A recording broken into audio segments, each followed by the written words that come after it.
sendo puxado por uma força F, aqui necessariamente eu já vou ter a presença de uma tração, né? Trabalhando com uma tração aqui nesse fio. Beleza? Vamos falar da próxima força, que é a nossa força elástica.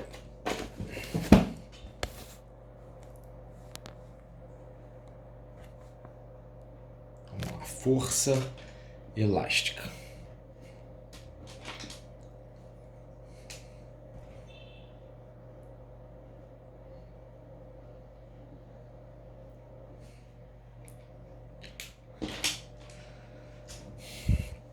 Então, a força elástica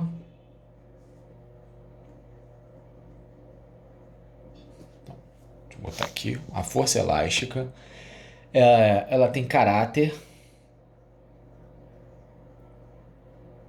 restaurador.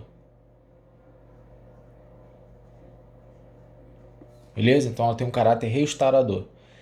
E ela pode ser orientada no sentido de puxar, né, quando a mola está esticada, ou de empurrar se a mola é comprimida. Então, eu vou colocar que ela tem caráter restaurador e depende não depende da forma de deformação da mola ou do elástico. Beleza? Então essa é a nossa força elástica. Se a gente for colocar aí na expressão dela, eu vou ter força elástica é igual a K vezes X, onde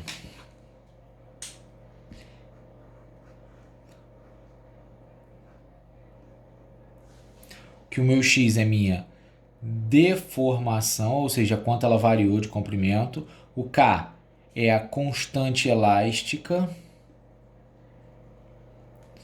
E o F aqui é a força elástica. O que seria esse X, né? Esse X aqui,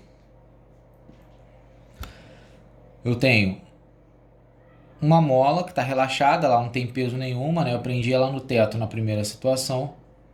Na segunda situação, eu coloquei preso a essa mola um bloco.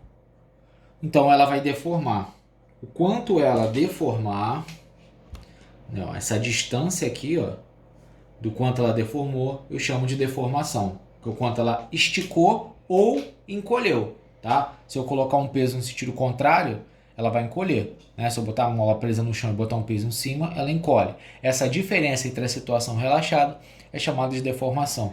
O K ele depende da mola, da construção da mola, tá? Então cada mola vai ter um valor diferente de K. Posso estar traçando aí um gráfico, força relacionada aí a deformação, e eu vou descrever que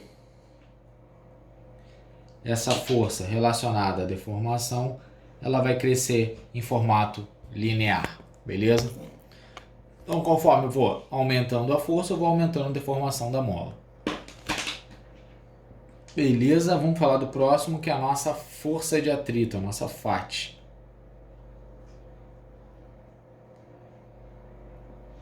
Beleza? Então, a nossa força de atrito.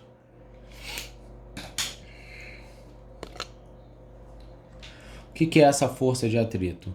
Ela é uma força, certo? Ela é uma força de contato, beleza? Que resulta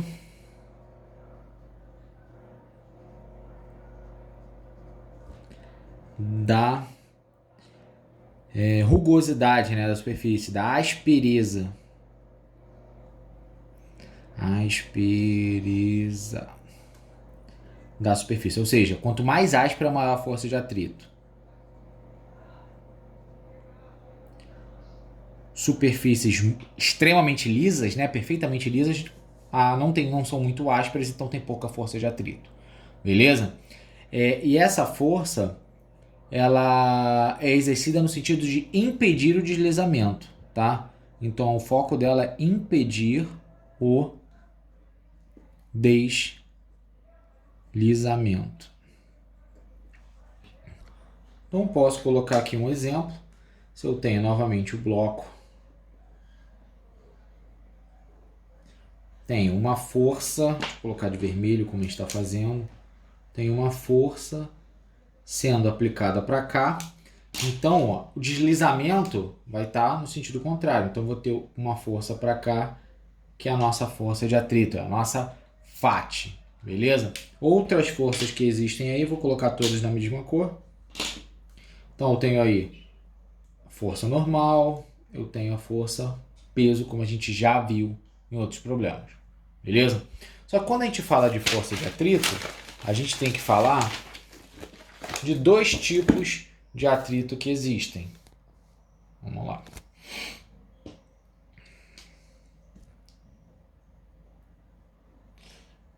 Atrito estático e o chamado atrito dinâmico.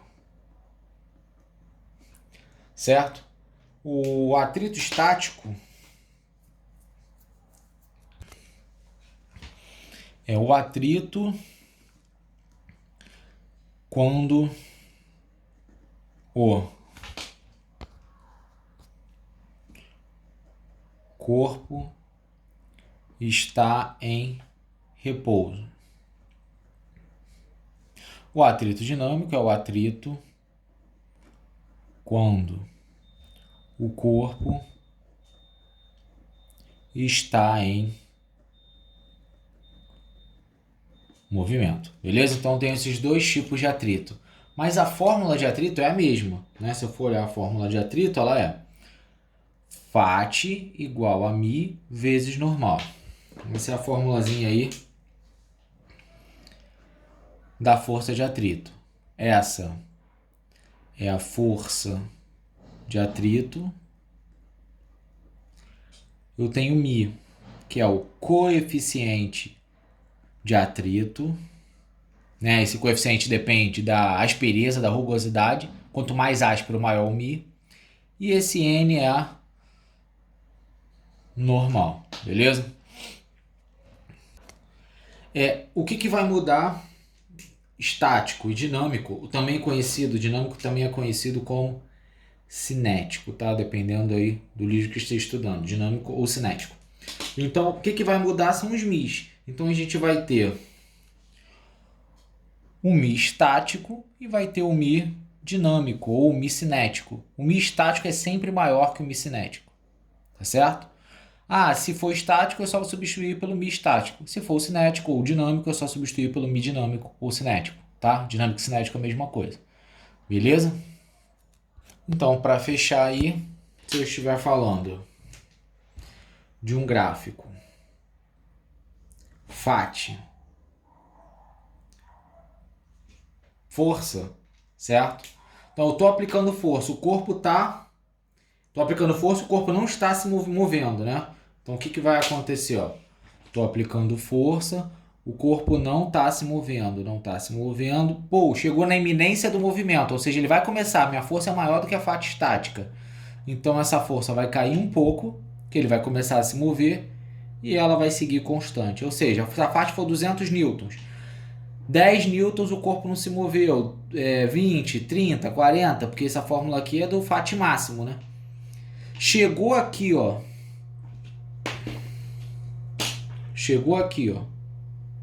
Na medida do FAT máximo, aí você superou o FAT estático e entrou no parte do dinâmico. Então aqui ele está em movimento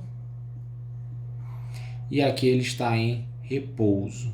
Então aqui em cima, quem quiser pode até descrever isso como sendo o valor máximo, beleza?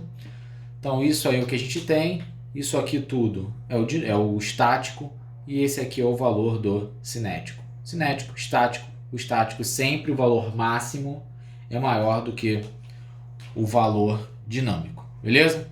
No próximo aula a gente vai estar dando sequência aí a parte dinâmica.